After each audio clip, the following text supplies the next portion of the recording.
Welcome friends. Bharathi Kannamma எல்லாரும் எதிர்பார்த்து காத்துட்டு இருந்த எபிசோட் தான் இன்னைக்கு வரப்போகுது. தாமரை கண்ணம்மாட்ட சொல்றாங்க, என்னோட புருஷன் ஏற்கனவே செத்து போயிட்டாரு, இந்த உண்மை பூஜாவுக்கு தெரியக்கூடாது அப்படின்றதுக்காக தான் உண்மையை மறைச்சு நான் வாழ்ந்துட்டு இருக்கிறேன் அப்படின்னு சொல்றாங்க. என்ன பண்றது, எங்களோட விதி, நாங்க அனாதையா வாழ்ந்துட்டு இருக்கிறோம் அப்படின்னு சொல்றாங்க. ஆனா உன்னோட விதி அப்படி இல்லையே கண்ணம்மா, நீ கோபத்தை மட்டும் விட்டுட்டேன்னா உனக்காக ஒரு அழகான வாழ்க்கை காத்துட்டு இருக்கு அப்படின்னு சொல்றாங்க. அம்மா அப்பா ரெண்டு பேரும் இருந்தும் ஏன் உன்னோட குழந்தைங்க அம்மா இருந்தும் அப்பா இல்லாம இல்ல அப்பா இருந்தும் அம்மா இல்லாம வாழணும் அப்படின்னு கேக்குறாங்க. நான் உள்ள வரப்ப போட்டோவை பார்த்து நீ அழுதுட்டு இருந்த, ஏன் அதுதான் நீ டாக்டர் மேல வச்சிருந்த அன்பு கண்ணம்மா, நீ புரிஞ்சுக்கோ அப்படின்னு சொல்றாங்க தாமரை. அப்பாவை வழி அனுப்பிட்டு வரேன் அப்படின்னு சொன்ன குழந்தைங்க அப்பா கூடயே போயிடுச்சுன்னா நீ என்ன பண்ணுவ கண்ணம்மா அப்படின்னு கேக்குறாங்க. அப்படிலாம் இல்ல, எனக்கு என் குழந்தைங்க வேணும் அப்படின்னு கண்ணம்மா சொல்றாங்க. டாக்டரும் வேணும்னு சொல்லு கண்ணம்மா அப்படின்னு தாமரை சொல்றாங்க. கண்ணம்மா எனக்கு என்ன முடிவெடுக்கிறதுனே தெரியலக்கா அப்படின்னு சொல்லி அழுறாங்க. தாமரை கண்ணம்மாட்ட சொல்றாங்க, நான் சொல்ற மாதிரி நீ செஞ்சு பாரு கண்ணம்மா அப்படின்னு சொல்றாங்க. உன்னோட கண்ணை மூடி ஒரு பக்கம் கோபமா இருக்கிற டாக்டரை பத்தி நினைச்சுக்கோ, இன்னொரு பக்கம் நீங்க 4 பேரும் குடும்பமா சந்தோஷமா இருக்கிறத பத்தி நினைச்சுக்கோ அப்படின்னு சொல்றாங்க. கொஞ்ச நேரம் கழிச்சு நீ கண்ணை திறந்து பாக்குறப்ப உனக்கு அந்த கோபமா இருக்கிற டாக்டரோட நினைப்பு மட்டும் இருந்துச்சுன்னா நீ அவரை மன்னிக்கவே வேணாம் அப்படின்னு சொல்றாங்க. அதுவே நீங்க 4 பேரும் குடும்பமா சந்தோஷமா இருக்கிறது மட்டும் ஞாபகத்துல வந்துச்சுன்னா உன்னோட மனசு டாக்டரை மன்னிச்சிருச்சுன்னு அர்த்தம் அப்படின்னு சொல்றாங்க. கண்ணம்மாவும் கண்ணை மூடி ஒரு நிமிஷம் யோசிச்சு பாக்குறாங்க. பாரதி கண்ணம்மாட்ட கோபமா பேசினது அதை பத்தி யோசிச்சு பாக்குறாங்க. எல்லாரும் குடும்பமா சந்தோஷமா இருந்ததை பத்தியும் நினைச்சு பாக்குறாங்க. ஒரு நிமிஷம் முடிஞ்சதும் தாமரை கண்ணம்மாட்ட சொல்றாங்க, இப்போ உன்னோட கண்ணை திறந்து பாரு கண்ணம்மா, உனக்கு என்ன தெரிஞ்சிச்சு அப்படின்னு கேக்குறாங்க. நாங்க எல்லாரும் குடும்பமா சந்தோஷமா இருந்ததுதான் தெரிஞ்சிச்சுக்கா அப்படின்னு சொல்லி அழுறாங்க கண்ணம்மா. தாமரை சொல்றாங்க, இப்பவாவது உனக்கு புரிஞ்சுச்சா, நீ எல்லாரோட சேர்ந்து சந்தோஷமா வாழணும்னு தான் ஆசைப்படுற, உன்னோட மனசுல டாக்டர் தம்பி தான் இருக்கிறாரு அப்படின்னு சொல்றாங்க. சீக்கிரமா அவரை ஏத்துட்டு உன்னோட வாழ்க்கையை சந்தோஷமா வாழ்ற வழியை பாரு அப்படின்னு சொல்றாங்க. ஆனா அவர் தான் என்னை விட்டு போயிட்டாரேக்கா அப்படின்னு சொல்லி கண்ணம்மா அழுறாங்க.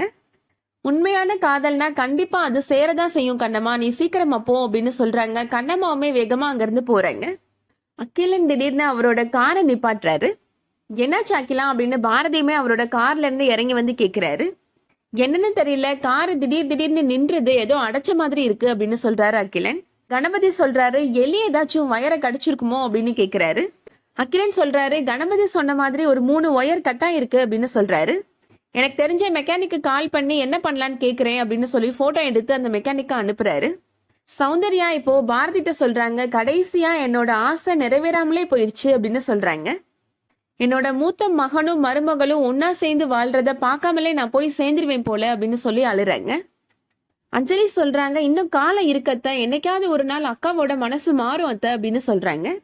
எனக்கு அந்த நம்பிக்கையே இல்லம்மா அப்படின்னு சௌந்தர்யா சொல்றாங்க.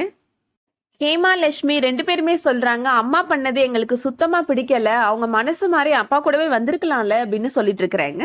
பேசாம நம்ம அப்பா கூடவே இருந்துடலாமா அப்படின்னு லட்சுமி சொல்றாங்க. இதுக்கிடையில இப்போ அகிலன் காரை ரிப்பேர் பண்ணிடுறாரு. காரை எடுத்துட்டு கிளம்ப போறாங்க எல்லாரும். பாரதி காருக்குள்ள உட்கார போறதுக்கு முன்னாடி கண்ணம்மாவோட குரல் கேக்குது. என்னங்க அப்படின்னு கூப்பிடுற மாதிரி தோணுது பாரதிக்கு. அவர் திரும்பி பாக்குறதுக்குள்ள கண்ணம்மா வரப்புல ஓடி வராங்க. தடுமாறி கீழே விழுந்துடுறாங்க. அவர் பாக்குறப்ப இப்போ கண்ணம்மா அங்க தெரியல. வேகமா கார் எடுத்துட்டு கிளம்புறாரு பாரதி. கண்ணம்மாவும் இப்போ கார் பின்னாடியே என்னங்கன்னு கத்தி ஓடி வந்துட்டே இருக்கிறாங்க. சிங்கம்புணரி ஊர் எல்லையை கடந்து இப்போ கார் போயிருது. திடீர்னு பாரதி காரை நிப்பாட்டிடுறாரு. என்னாச்சு பாரதி அப்படின்னு சௌந்தர்யா கேக்குறாங்க. எனக்கு என்னவோ கண்ணம்மா இங்க வந்து நின்று என்னை கூப்பிடுற மாதிரியே தோணுதுமா எனக்கு அப்படின்னு சொல்றாரு பாரதி. கார்ல இருந்து இறங்கி நடந்து போறாரு பாரதி. எல்லாம் கண்ணம்மா வரமாட்டாப்பா அப்படின்னு சொல்றாங்க சௌந்தர்யா. எல்லாருமே வாங்க போலாம் அப்படின்னு கூப்பிட்டு இருக்கிறாங்க. உனக்கு என்னடா ஆச்சு, கண்ணம்மா இங்க வரமாட்டாடா, எப்ப பார்த்தாலும் ஏன் இப்படி பைத்தியக்காரை மாதிரி கண்ணம்மான்னு சொல்லிட்டே இருக்கிற அப்படின்னு சௌந்தர்யா கேக்குறாங்க. பாரதி பின்னாடியே இப்ப எல்லாரும் நடந்து வந்துட்டு இருக்கிறாங்க. பாரதி ஒரு இடத்துல நின்னு கைய காமிக்கிறாரு. அங்க பார்த்தா கண்ணம்மா நின்னுட்டு இருக்கிறாங்க. என் கண்ணம்மா என்னை தேடி வந்துட்டாமா அப்படின்னு சொல்றாரு பாரதி. கண்ணம்மா இப்போ பாரதிட்ட வந்து சொல்றாங்க, நீங்க பண்ண தப்புக்கு என்கிட்ட மன்னிப்பு கேட்டீங்க, அதுல உண்மையும் காதலும் இருந்துச்சு அப்படின்னு சொல்றாங்க கண்ணம்மா. உங்களோட அன்பும் காதலும் என்னோட மனசை மாத்திடுச்சு அப்படின்னு சொல்றாங்க. என் வாழ்க்கையில நடந்த எல்லா கசப்பான சம்பவங்களையும் நான் மறந்துட்டேன் அப்படின்னு கண்ணம்மா சொல்றாங்க. நீங்க என்ன காயப்படுத்தினது, கோபமா பேசினது எல்லாத்தையுமே நான் மறந்துட்டேன். என்னோட மனசுல நம்ம எல்லாரும் சந்தோஷமா வாழ்ந்த தருணங்கள் மட்டும்தான் இருக்கு அப்படின்னு சொல்றாங்க. என்னோட கோபத்தை மட்டும் நான் விட்டுட்டேன்னா எல்லாரும் சேர்ந்து சந்தோஷமா வாழலாம்னு எனக்கு தோணுச்சு அப்படின்னு கண்ணம்மா சொல்றாங்க. எல்லாரும் ஒரே குடும்பமா சந்தோஷமா வாழலாம்னு எனக்கு தோணுச்சு. அதனாலதான் என்னோட கோபத்தை நான் கைவிட்டுட்டேன் அப்படின்னு சொல்றாங்க. இதுல நீங்களும் தோக்கல, நானும் தோக்கல, நம்மளோட அன்பு தான் ஜெயிச்சிருக்கு அப்படின்னு சொல்றாங்க கண்ணம்மா. இந்த ஜென்மத்துல மட்டும் இல்ல, இன்னும் 7 ஜென்மமும் உங்களோட மனைவியா வாழ நான் காத்துட்டு இருக்கிறேன் அப்படின்னு சொல்றாங்க. இப்ப மட்டும் இல்ல, என்னோட மனசுல எப்போதுமே நீங்க தான் இருக்கிறீங்க, நீங்க தான் இருப்பீங்க அப்படின்னு சொல்றாங்க கண்ணம்மா.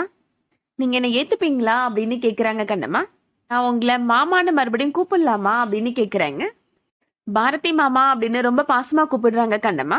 பாரதி இப்போ கண்ணம்மாவை ஹக் பண்ணிக்கிறாரு. பார்த்து சுத்தி இருக்கிற எல்லாருமே ரொம்ப சந்தோஷப்படுறாங்க. சௌந்தர்யா சொல்றாங்க கண்ணம்மாட்ட, நீ சொன்னது உண்மைதான் கண்ணம்மா அப்படின்னு சொல்றாங்க. குடும்ப உறவுகள் உடையாம இருக்கணும் அப்படின்னா நமக்கு ஞாபக சக்தியும் மறதியும் ரொம்ப முக்கியம் அப்படின்னு சொல்றாங்க. ஒருத்தருக்கு ஒருத்தர் அன்பு செலுத்துறது, விட்டு கொடுக்கறது, இந்த மாதிரி நல்ல நினைவுகளை நம்ம ஞாபகம் வச்சுக்கணும் கண்ணம்மா அப்படின்னு சொல்றாங்க.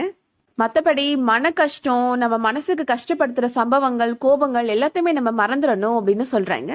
கெட்டது எல்லாத்தையுமே மறந்துட்டோம்னா நம்மளோட வாழ்க்கையில என்னைக்குமே சந்தோஷம்தான் அப்படின்னு சொல்றாங்க. இன்னைக்கு மாதிரி என்னைக்குமே நீங்க 2 பேரும் உங்க குழந்தைகளோட சந்தோஷமா இருக்கணும் அப்படின்னு சௌந்தர்யா சொல்றாங்க. கணபதி சொல்றாரு, அதான் கண்ணம்மா மனசு மாறிட்டால, அப்புறம் எதுக்கு நம்ம சென்னை போயிட்டு எடுங்கடா வண்டியை, கண்ணம்மா வீட்டுக்கு விடுங்கடா அப்படின்னு சொல்றாரு. அகிலன் சொல்றாரு, நம்ம தானே போய் வண்டி எடுக்கணும் அப்படின்னு சொல்றாரு. எல்லாருமே ரொம்ப சந்தோஷமா சிரிக்கிறாங்க. கண்ணம்மா பாரதியோட தோல்ல ரொம்ப அன்பா சாஞ்சுக்கிறாங்க. அதோட இன்னைக்கான எபிசோட் முடியுது.